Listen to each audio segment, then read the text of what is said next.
This is Judge Joe Brown, and you're watching We All Be News TV, the News-free Dixie. News-free Dixie for the 21st century. Hey, brother Rudy. Yeah. We All Be is on the heaven on the one and only brother Rudy, who is the cousin of Paul Mooney, the comedic legend, and also was a dear friend of Baba Dick Gregory, who passed away this past weekend, right before the great American solar eclipse. How are you doing today, sir? I'm doing fine. Yeah, I just want to talk to you, because you share some great stories with me about Baba Dick Gregory, some great insights, because you've known the man for years. He was a good friend, a great friend of your cousin Paul Mooney, also a great collaborator and whatnot. I just wanted the people to know about this other side of Dick Gregory that only a few of us really know about. Well, true, because you'll never meet a man like that. You know, never be a comedian, never be a man like that. You know, and like I was telling you early, he would have you so confused, you wonder if you done Casper the Friendly Ghost. You know, he would turn around and cuss you out, call you all different names, and tell you to listen to him, and then 3 seconds later on, he'll look at you and say, "How's the family? How are you doing?" You'd be shit. You'd be saying, "Hey, I'm alive." Was that the man just calling me all these names? You know, very, you know, had a lot of knowledge, very smart, you know, and you'll never find nobody like that. Like I was telling you earlier, right now, there ain't nothing but the two oldest comedians around now is living is Paul Mooney and John Witherspoon. Mr. Mooney is 77 years old. You know? So, you know, we don't know how much long time he might have around, be around. But, you know, like I was telling you, Dick is one hell of a man. We had a lot of shows scheduled this year to do with Paul and Dick, you know. But what we're doing now, we're turning them to a tribute to Paul Mooney. We have a show on August 30th and 31st in Atlanta and in North Cross. And Linnell, great comedian, is filling the spot in for Dick Gregory. Those big shoes to fill. Right. You know. So, you know, you really, you know, it's really hard to say. You know, but and then we got a couple more shows we have to do with him. You know, I'm a Missy, you know, and, you know, he did what he liked doing shows, you know, so you can't beat that. So, well, matter of fact, you know him just as better than me. How many times you been interviewed? I mean, I got hours and hours of interviews with Baba. I've been interviewing since 2011. But, you know, like, things really took off when we did that review of Django Unchained back in 2013, when he called out Spike Lee, called him a thug punk, and talking about how he loved the movie Django. And I remember he called me within 24 hours saying that Quentin Tarantino and some other folks from the movie called him and thanked him for his endorsement. So he really started, like, getting all these, you know, requests and stuff for interviews and whatnot, and really got a second life. I know he told me that the internet and people like me with my alternative media platforms, we help, I guess, resurrect something about him, that he was made better known to a different generation of people, younger people. Oh, true. You know, I mean, you know, him and Paul work real good together. Definitely. You know, they done all kind of shows. I don't even know how many shows they done from all over the United States, London, you know, Philadelphia, Canada, Berkeley, Oakland, Pittsburgh, Pleasanton at Tommy T's. You name it, they done been there. San Francisco, New York, but you know, St. Louis, Chicago, ain't a place they ain't been. Howard Theater. They were scheduled to do more shows. We were just there in February, so you know, they sold out shows. So now we're gonna try to, you know, keep it going on, and we call it the tribute to Dick Gregory. Yeah, you know what, it was crazy, because I remember, like, I would keep up with Dick on social media, and I saw that he canceled his shows in San Jose, and then he canceled the ones in Atlanta that both supposed to be with your cousin Paul. And I had a concern. I said, this don't sound like Dick, because he's known for doing over 200 plus shows. He's like an iron horse when it comes to touring, traveling, all that stuff. So I had texted Chris on Friday, Christian Gregory, his son, and he told me, I think it was Thursday, I texted him, he texted me early Friday morning saying, hey, everything like is like my father, like he's doing better. We're going to check him out at the hospital hopefully today. Then the next thing I know, people hit me up on text messages and Facebook and stuff saying that Dick Gregory was dead.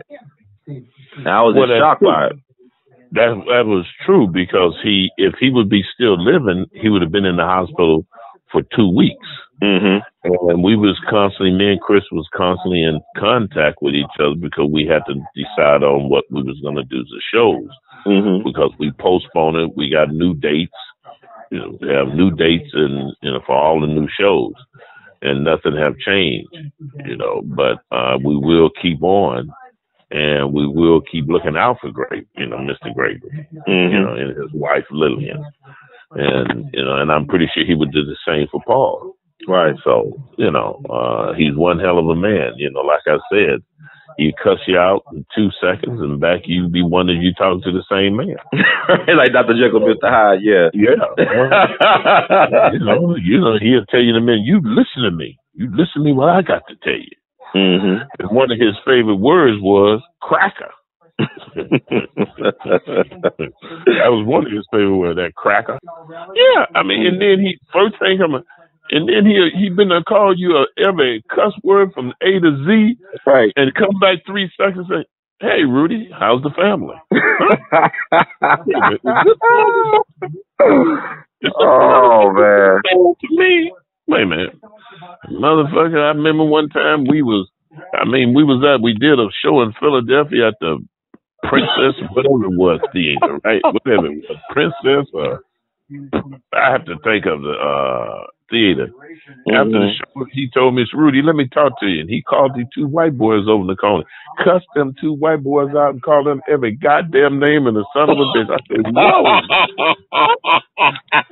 He cussed them out. And then turn around and tell them after cuss them out, how's your family doing? Huh? He don't call them white boys every name from A to Z.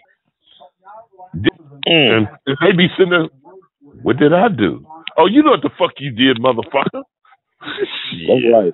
People think I'm making this shit up. I ain't making it. You done interviewed him. Yeah, I know. I tell people but it's like he was like a grandfather to me. I remember when I lost my grandma last August, he really comforted me about the loss of my grandmother. But I looked at him as another grandfather. Mm-hmm. Because this is how the elders that cared about you talked about you back in the day. That's how they used to talk, and they still talk like that. Mm-hmm. But he cared about you if he could call you a motherfucker and call you back and say how the family, right? Oh yeah. And you'd be saying as the man, wait a minute, do he really like you? But no, very free-hearted man. Right. And he did a lot of these clubs favor and didn't charge them the money that he should have been charging. Mr. GREgory was doing like 19, 20 shows a month. That's a lot of shows. For anybody at any age. Then all the traveling, and then he said his health wasn't the best. Yeah. And he would leave from the Midwest and come to the Midwest and come to the the West, mm-hmm. West Coast, and get off the airplane, go right do a show, do 8, 9 shows. It's just he was amazing. How he would do it. And like it wasn't nothing. Yeah, because I wonder how he got in his sleep, man. I said, did he ever sleep? And he would get up early in the morning too. Yeah. I go down there to the restaurant. He's sitting down there. Hey, good morning, brother. How you sleep? Fine. And he's down there eating. He gonna get up and he gonna walk. I don't care if it was raining, snow, sleet, hell. He was gonna walk. Right. Yeah, he did. He sure did. Got his coffee from Starbucks or somewhere. Mm-hmm. And just be walking. And he walked. Yeah. Mm-hmm. And one man. But anyway, look, if you need, I'm going to have to get up from here now, but you're in Atlanta, right? I'm in Memphis right now. Memphis. Okay. Yeah, how's,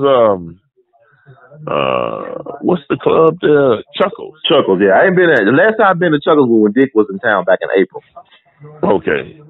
And down with Mike and them in Chuckles. Yeah. I haven't heard from him in a while.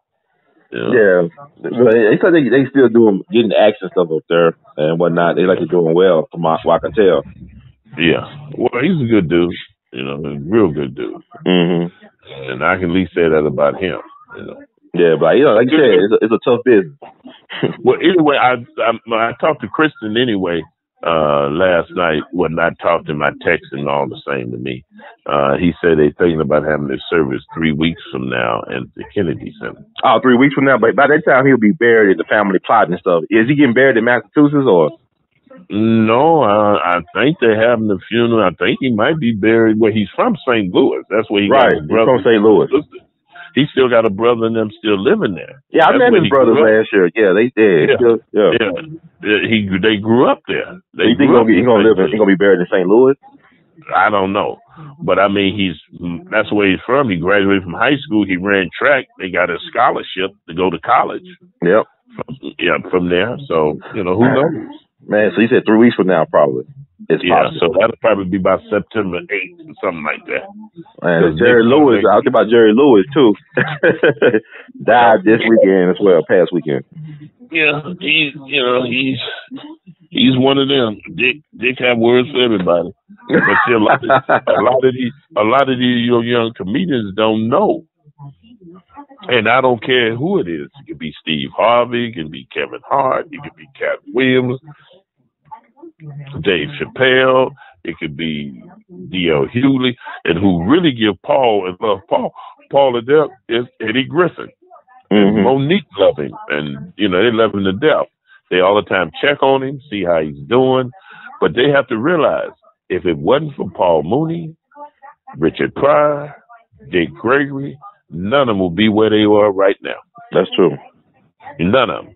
And we get on down to Robert Williams. Paul Mooney and Richard made Robert Williams. Okay? Right. That's right. And his first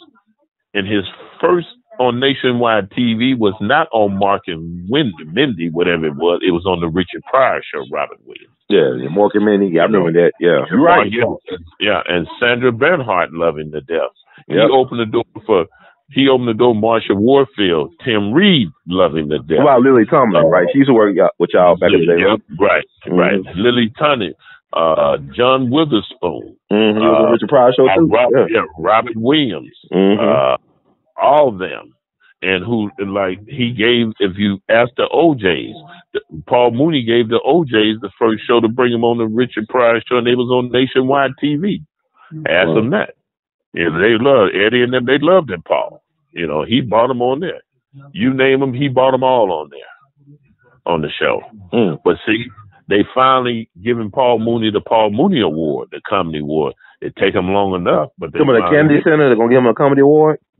No, Paul is given at the L.O.L. This Thursday. Oh wow! It's going to be in New York and Brooklyn. This Thursday, you're going to have George Wallace there. You're going to have Bill Bellamy, Kim Cole, Fantasia be there. Wow. D.L. Hughley will be there. Monique will be there. Linnell will be there. The Queens of Comedy will be there. The Guy Coratori will be there. Practically all the comedians will be there. Wow. It'd be an honor. He well deserving to being acknowledged. Dick and Paul were good together. Everywhere they went, they sold out. Oh, yeah. Okay. Well, I will witness that. What they do, Paul takes care of everybody from the 60s. He takes care of all them 60s, them 70s, them 80s, them 90s, 2000, because he was on Dave Chappelle and all them, Richard Pryor shows, Right. And the people say, oh, shit, Paul Mooney. We cannot walk through the airport. Hey, Mr. Mooney. Hey, people's on, they be, ain't you Mr. Mooney? Boop, boop, boop, boop. Now, the only ones who would know Dick Gregory is they hear that name, but as far as when you see him in person, a lot of people walk right past him.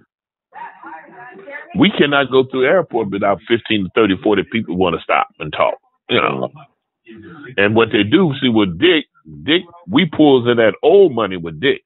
You see what I mean? Right. And then Paul picks up and get all the rest of the money. Okay, then. It's always good to talk to you, brother, man. Take care of yourself. Okay, then. And Paul. All right. Yes, sir. Okay. All right. Yeah.